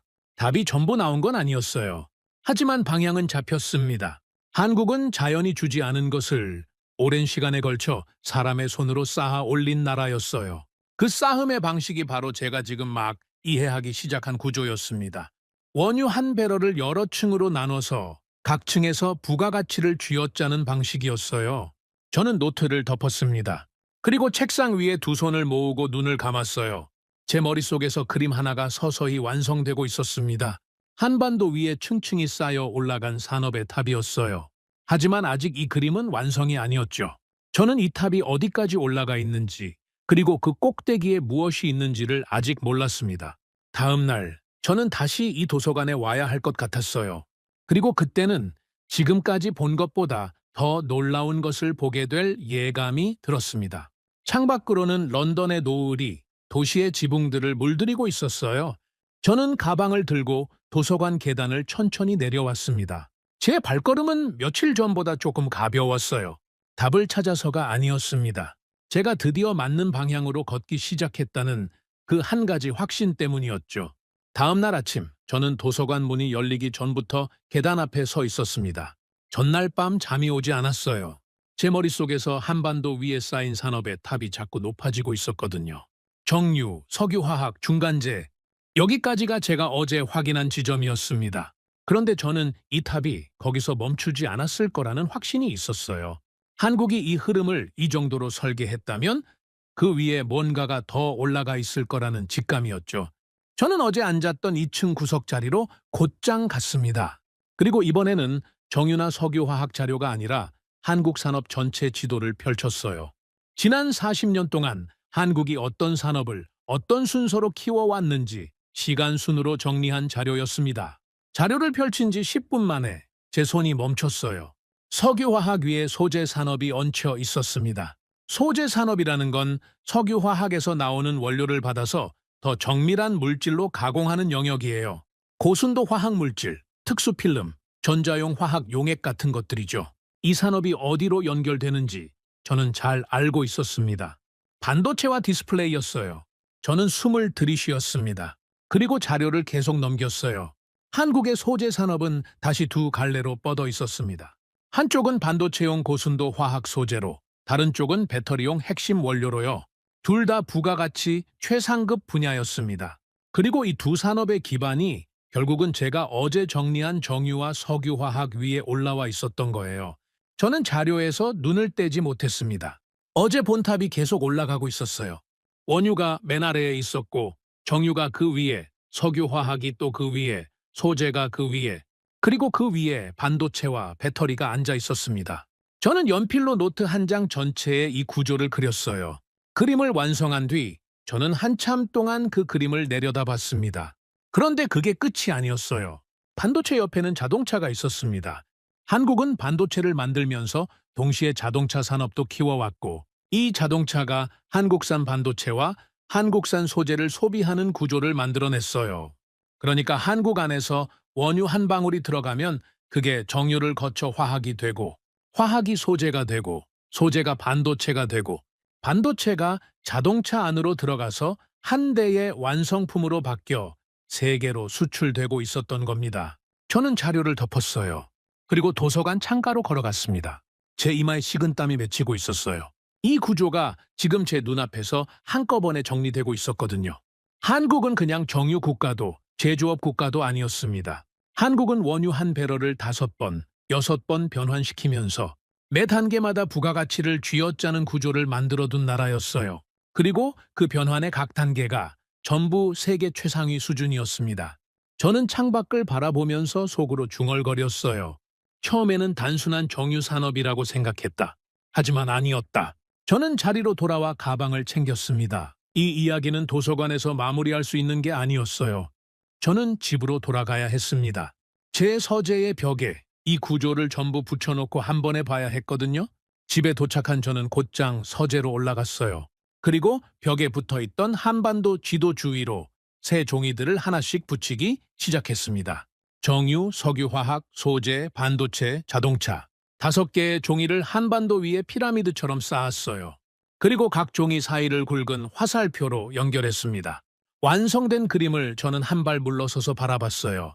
그 순간 제 등골이 차가워졌습니다. 이건 산업이 아니었어요. 이건 하나의 연결된 유기체였습니다. 어느 한 층에서 움직임이 있으면 그 움직임이 바로 위층과 아래층으로 전달되는 구조였어요. 정유에서 나오는 부산물이 석유화학의 밥이 되고, 석유화학의 제품이 소재의 원료가 되고, 소재가 반도체를 먹여 살리고, 반도체가 자동차의 심장이 되는 흐름이었습니다. 그리고 이 흐름이 한 나라 안에서 전부 이어져 있었어요. 세계 어디에도 이런 나라가 없었습니다. 미국은 반도체를 잘 만들지만 정유와 반도체 사이에 화학 소재를 한 나라 안에서 다 만들지는 않아요.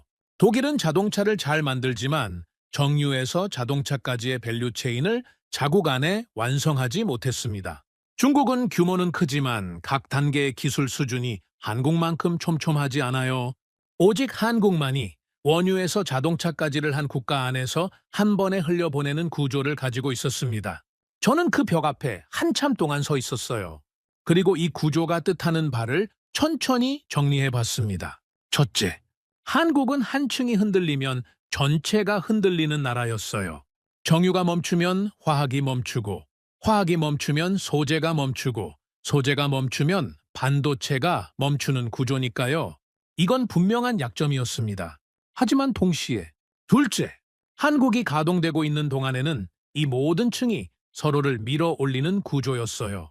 한 층의 성장이 바로 옆 층의 원료를 더 싸게, 더 안정적으로 공급하는 효과를 만들었습니다. 그래서 한국 산업은 한 번 속도가 붙으면 멈추기 어려운 가속 구조가 되어 있었던 거예요. 셋째, 그리고 이 구조는 전쟁 같은 위기 상황에서 완전히 다른 의미를 갖게 됩니다. 저는 이 세 번째 지점 앞에서 멈췄어요. 전쟁이 터지면 어떻게 될까요? 세계 공급망이 흔들리면 각 산업이 자기 나라 안에서 원료부터 완제품까지 해결할 수 있는 국가가 가장 유리해집니다. 공급 중단에 덜 흔들리니까요. 그리고 그런 국가는 오히려 다른 나라들이 멈춘 자리를 채우면서 더 큰 역할을 갖게 됩니다. 위기 속에서 강해지는 거죠. 한국이 바로 그 자리에 있었어요. 저는 다리에 힘이 풀려 의자에 앉았습니다. 그리고 제 노트를 펼쳤어요. 어제까지 쌓아둔 결론들 아래에 저는 오늘의 결론을 한 줄 적었습니다. 이건 통제할 수 없는 구조다. 펜 끝이 종이 위에서 떨렸어요. 저는 지난 20년 동안 세계 에너지 시장을 분석해온 사람입니다. 그동안 제가 본 강대국들은 전부 한 가지 또는 두 가지 분야에서 특출난 나라들이었어요. 어떤 나라는 자원을 가지고 있었고, 어떤 나라는 기술을 가지고 있었고, 어떤 나라는 시장을 가지고 있었습니다. 하지만 이 세 가지를 전부 한 밸류체인 안에 엮어놓은 나라는 본 적이 없었어요. 한국은 그걸 해놓은 거예요. 자원이 없으니 정제 기술을 가졌고, 정제 기술에서 얻은 부가가치로 화학과 소재에 투자했고, 소재 경쟁력으로 반도체를 키웠고, 반도체로 자동차를 완성했습니다. 그 모든 게 한 나라 안에서 연결되어 있었어요. 이 연결이 얼마나 단단한지 지금 이 전쟁이 증명해주고 있었습니다. 전 세계 공급망이 흔들리고 있는데 한국은 오히려 더 바쁘게 돌아가고 있었던 거예요. 저는 자리에서 일어섰어요. 벽 앞으로 다시 다가갔습니다. 그리고 벽에 붙여놓은 5개의 종이를 한 발 떨어져서 다시 바라봤어요. 정유, 석유화학, 소재, 반도체, 자동차 5개의 층이 한반도 위에 얹혀 있었습니다. 이 그림을 저는 한참 동안 바라봤어요. 그리고 저는 처음으로 이 나라에 대해 무서움이라는 감정을 느꼈습니다. 한국은 작은 나라였어요. 면적은 영국의 절반에도 못 미쳤고 인구도 많지 않았습니다. 그런데 이 작은 땅 위에 세계 어디에도 없는 밀도의 산업 구조가 서 있었어요. 그리고 이 구조는 하나의 의도된 설계였습니다. 자연스럽게 생긴 게 아니었어요. 누군가가 수십 년에 걸쳐 층층이 쌓아 올린 결과였습니다. 저는 노트에 마지막 한 줄을 적었어요. 이건 괴물이다. 그 글자를 적는 순간 저는 알았습니다. 제 입에서 이 단어가 나온 건 비난이 아니었어요. 경애였습니다. 제가 20년 동안 봐온 어떤 강대국도 이만큼 촘촘하게 자기 자신을 설계한 나라는 없었거든요. 창밖으로는 런던의 저녁이 깊어가고 있었어요. 저는 서재 불을 끄고 창가에 섰습니다. 도시의 불빛들이 하나씩 켜지고 있었고 거리에는 사람들이 분주하게 오가고 있었죠. 저는 그 풍경을 바라보면서 제 머릿속에 한 장면을 그려봤어요. 지금 이 순간 지구 반대편 한반도 위에서도 수많은 공장들이 불을 켠 채 돌아가고 있을 겁니다. 정유 탱크가 움직이고 화학 공장이 반응을 일으키고 반도체 공장이 미세한 회로를 새기고 자동차 공장이 강철을 조립하고 있을 거예요. 그리고 그 모든 흐름이 단 하나의 연결된 구조 안에서 움직이고 있겠죠. 저는 그 풍경이 실제로 보이는 것 같았습니다. 그리고 그 순간 제가 풀어야 할 다음 질문이 자연스럽게 떠올랐어요. 이 구조가 지금 이 전쟁 속에서 세계 에너지 시장에 어떤 영향을 미치고 있는가? 한국은 단순히 위기 속에서 버티고 있는 게 아닐지도 몰랐어요. 한국은 이 위기의 한복판에서 세계 시장을 재편하고 있는 주역일지도 몰랐습니다. 저는 이 가능성 앞에서 한동안 창가를 떠나지 못했어요. 내일 아침 저는 다시 이 책상 앞에 앉아야 했습니다. 그리고 이번에는 지난 40년의 한국이 아니라 지금 이 순간의 한국이 세계 시장에서 무엇을 하고 있는지를 봐야 했어요. 답은 이제 과거가 아니라 현재에 있었습니다. 저는 창문 앞에서 속으로 중얼거렸어요. 한국, 당신들은 도대체 지금 이 시장을 어디까지 흔들고 있는 겁니까? 도시의 불빛이 밤을 밀어내고 있었습니다. 그리고 그 불빛 한가운데에서 저는 제가 20년간 믿어왔던 에너지의 지도가 이미 다시 그려져 있었다는 사실을 받아들이고 있었어요. 제가 다시 책상 앞에 앉은 건 그로부터 며칠이 더 지난 뒤였습니다. 그 며칠 동안 저는 한국 관련 실시간 데이터를 매일 밤 들여다봤어요. 그리고 매일 아침 어제와는 다른 풍경을 보게 됐습니다. 전쟁은 멈추지 않았거든요. 오히려 더 길어지고 있었어요. 중동 상황은 호전되지 않았고 유럽은 겨울을 앞두고 공포에 질려 있었으며 아시아 소비국들은 서로 원유 확보 경쟁에 들어가 있었습니다. 그런데 그 혼란의 한가운데에서 시장이 조용히 새로운 균형을 찾기 시작하고 있었어요. 제가 그 조짐을 처음 포착한 건 어느 아침 전화 한 통이었습니다. 칼리드 알하심이 부사장이었어요. 블랙 박사, 오랜만입니다. 부사장님? 그동안 BP에 계셨던 게 아니라 한국을 파고드셨다는 얘기를 들었습니다. 맞습니다. 그러면 오늘 제가 왜 전화 드렸는지 짐작하시겠군요. 저는 수화기를 고쳐 잡았어요. 말씀하시죠. 아람코 이사회가 어제 결정을 내렸습니다. 우리 원유의 아시아 공급 거점을 한국에 추가로 확보하는 방향으로요. 정부 차원의 협상이 진행되고 있습니다. 저는 잠시 숨을 멈췄습니다. 공급 거점이라면 구체적으로 어떤 의미입니까? 장기 공급 계약과 저장 계약을 동시에 진행합니다. 우리 원유를 한국 쪽에 안정적으로 맡겨놓고 아시아 시장에 대응하는 허브로 삼겠다는 구상이에요. 저는 수화기를 귀에 댄 차에 천장을 올려다 봤어요. 부사장님, 그 얘기를 저에게 왜 해주시는 겁니까? 박사님이 우리보다 먼저 보셨을 테니까요. 그리고 이 결정이 왜 지금 이 시점에 내려졌는지 저희 쪽 분석가들보다 박사님이 더 정확히 설명할 수 있을 거라고 봤습니다. 설명해달라는 말씀입니까? 언젠가요? 지금은 아닙니다. 지금은 그냥 알려드리는 겁니다. 전화가 끊어졌습니다. 저는 수화기를 내려놓고 한참 동안 움직이지 못했어요. 아람코가 한국을 아시아 공급 허브로 삼는다는 건 제가 며칠 전에 정리해놓은 구조가 현실에서 그대로 작동하기 시작했다는 뜻이었습니다. 한국은 자기 스스로 중심이 되려 한 게 아니었어요. 세계 산유국들이 위기 속에서 자연스럽게 한국을 중심으로 선택하기 시작한 거예요. 저는 컴퓨터 앞으로 돌아갔어요. 그리고 지난 한 달간의 글로벌 공급망 데이터를 한 번에 불러왔습니다. 화면이 차례로 채워지면서 저는 제가 보고 있는 게 무엇인지 천천히 깨닫기 시작했어요. 첫째, 전 세계 대형 탱커의 아시아 방면 재배치가 일어나고 있었습니다. 중동에서 유럽으로 가던 물량 중 일부가 한국으로 방향을 바꿨고 러시아에서 아시아로 가던 물량도 한국을 경유하는 형태로 재편되고 있었어요. 선박업계에서는 이런 변화가 일어날 때 몇 주씩 걸리는 게 보통인데 이번에는 며칠 단위로 움직이고 있었습니다. 둘째, 한국의 원유 저장 기지 활용률이 빠르게 올라가고 있었어요. 저는 여기서 멈췄습니다. 한국의 저장 시설은 제가 어렴풋이 알고 있었지만 정확한 규모를 제대로 들여다본 적은 없었어요. 저는 그 데이터를 열었습니다. 한국은 정부 비축과 민간 비축을 합쳐 세계에서 손꼽히는 규모의 원유 저장 능력을 가지고 있었어요. 평시에는 그 저장고들이 단순한 비상 대비 시설로 보였을 겁니다. 그런데 전쟁이 터지니까 그 시설들이 전혀 다른 의미를 갖게 되었던 거예요. 저장은 평시에는 빈 탱크지만 위기 때는 황금으로 바뀝니다. 공급이 흔들릴 때 저장된 물량을 가진 나라가 시장을 지배하거든요. 그리고 한국의 저장 시설은 자국 소비를 위해서만 설계된 게 아니었어요. 규모가 그보다 훨씬 컸습니다. 동북아시아 전체 비상 공급을 떠맡을 수 있는 용량이었던 거예요. 저는 이 사실 앞에서 잠시 눈을 감았습니다. 한국은 이 순간을 위해 수십 년 전부터 준비해 왔던 겁니다. 당장 쓰기 위해서가 아니라 언젠가 올 위기를 대비해서요. 셋째, 정제유 수출이 급증하고 있었어요. 유럽이 겨울을 앞두고 난방유 부족을 겪자 한국산 정제유 주문이 폭증했습니다. 아시아 각국도 자국 정제 능력 부족을 메우기 위해 한국에 의존하기 시작했고요.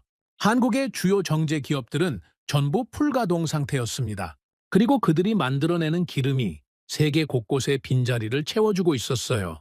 저는 화면 앞에서 천천히 말했습니다. 모든 길이 한국으로 향했다. 이 문장이 제 입에서 자연스럽게 나왔어요. 계획한 것도 아니고 외워둔 것도 아니었습니다. 그냥 제가 지금 보고 있는 그림을 한 줄로 요약하면 그게 되는 거였어요. 전쟁이 터지자 세계 시장은 흔들렸습니다. 그리고 그 흔들림 속에서 각국이 자기 살 길을 찾기 시작했어요. 산유국은 저장 분산이 필요했습니다. 수입국은 안정적 정제 허브가 필요했고요. 이 두 가지 수요가 동시에 발생했을 때 시장이 자연스럽게 수렴한 지점이 한국이었던 겁니다. 그런데 시장이 한국을 중심으로 수렴했다는 건 우연이 아니었어요. 한국이 이미 이 모든 수요를 동시에 충족할 수 있는 인프라를 오래전부터 갖추고 있었기 때문이었습니다. 대형 저장시설, 세계 최상급 정제 능력, 그리고 주변국 전부를 커버할 수 있는 공급 방영, 이 세 개가 한 곳에 모여 있는 나라가 한국밖에 없었어요. 저는 책상에서 일어나 서재 벽으로 걸어갔습니다. 지난 며칠 동안 제가 벽에 붙여둔 한반도 지도와 산업 피라미드 앞에 섰어요. 그리고 그 옆에 새로운 종이 한 장을 더 붙였습니다. 그 종이에는 단 한 줄이 적혀 있었어요. 한국은 주변이 아니라 중심이었다. 저는 이 문장 앞에서 한동안 서 있었습니다. 제가 지난 20년 동안 그려온 세계 에너지 지도는 산유국을 중심으로 한 지도였어요. 사우디, 러시아, 미국, 이란, 이 나라들이 지도의 중심에 있었고 나머지 나라들은 그 중심으로부터 뻗어나가는 선 위의 점들이었습니다. 한국은 그 선 위의 한 점이었어요. 동아시아의 중요한 소비국 정도요. 그런데 그 지도 자체가 이제 뒤집혀 있었습니다. 산유국들이 한국을 중심에 두고 움직이고 있었어요.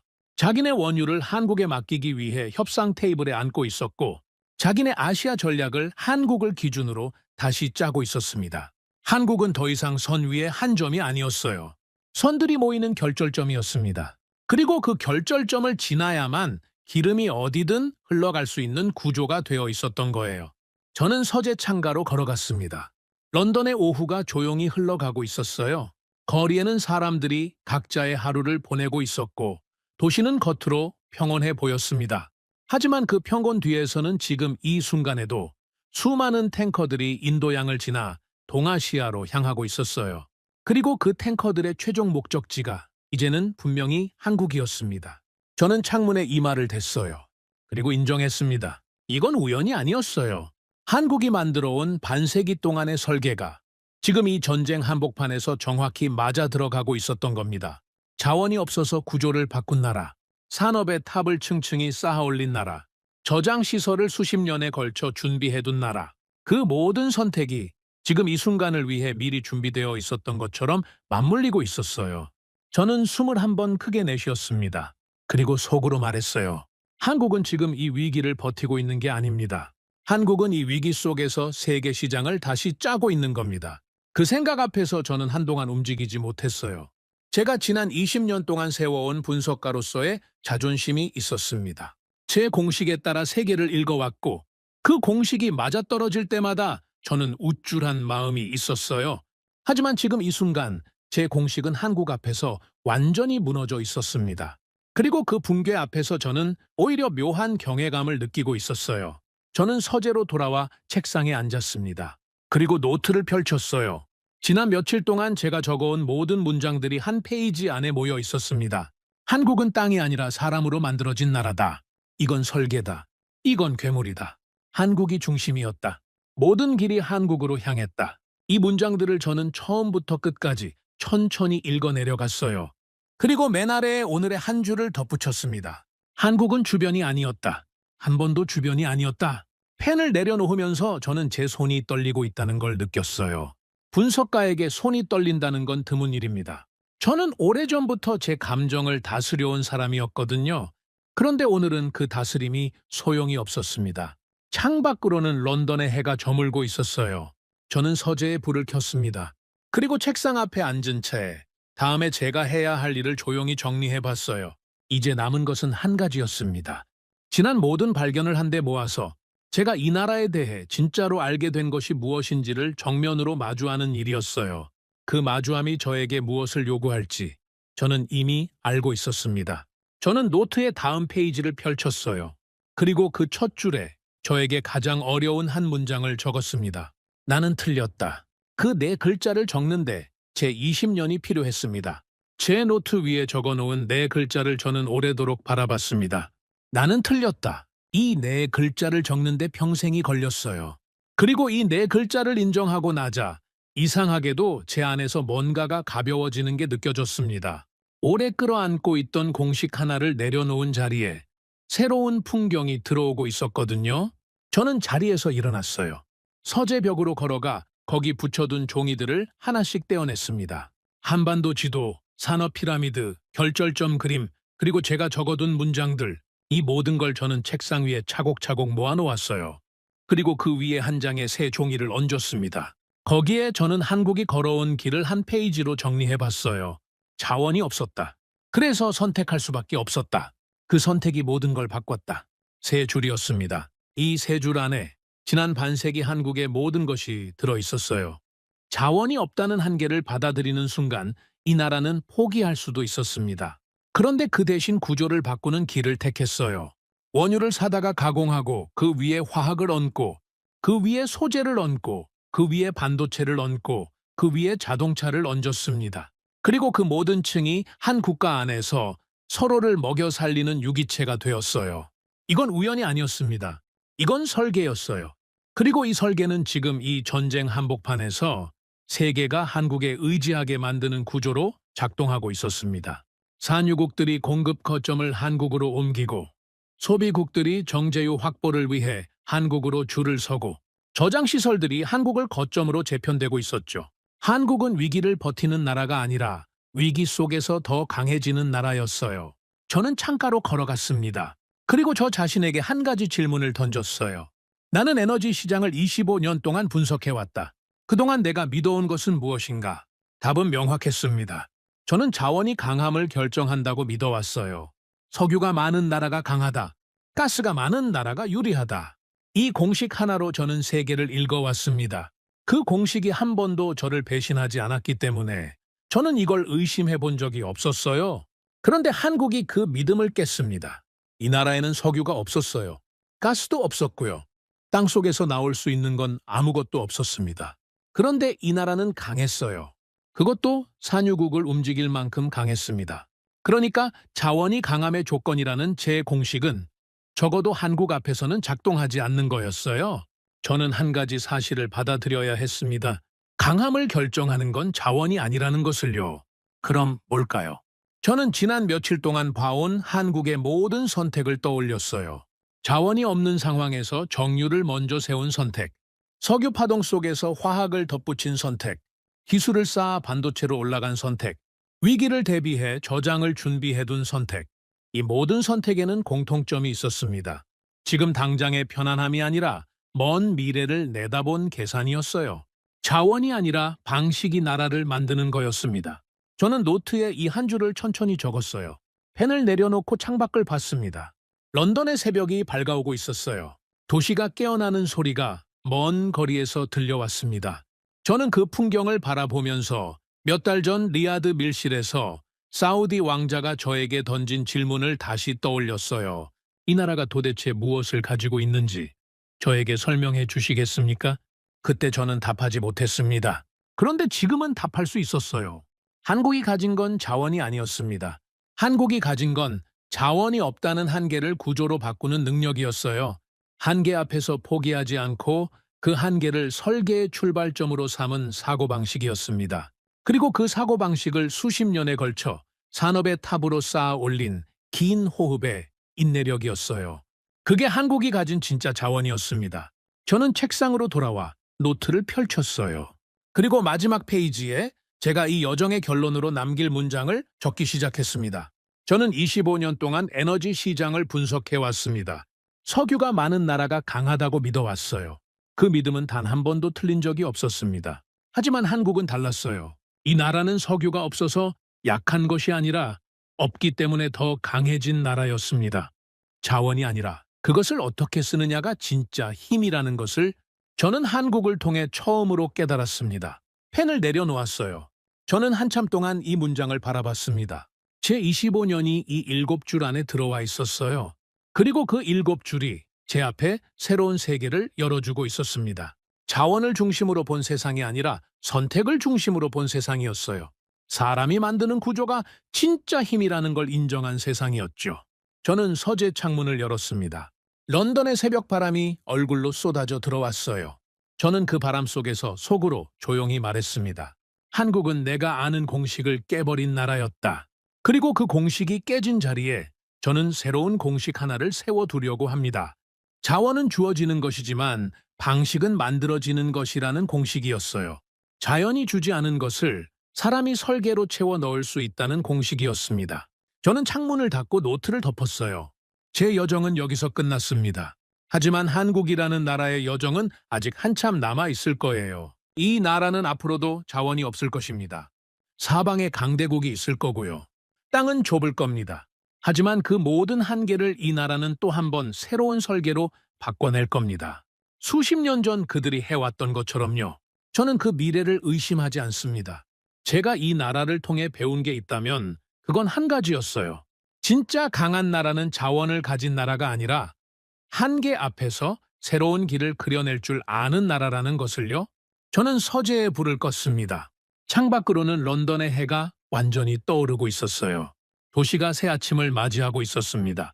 그리고 그 아침 속에서 저는 평생 처음으로 동쪽을 향해 서 있었어요. 저 멀리 바다 건너 한반도가 있는 쪽이었습니다. 그 자리에 제가 이제야 제대로 이해한 한 나라가 있었습니다. 그 나라의 이름은 대한민국이었습니다. 오늘의 사연은 여기까지입니다. 구독과 좋아요는 영상 제작에 아주 큰 힘이 됩니다.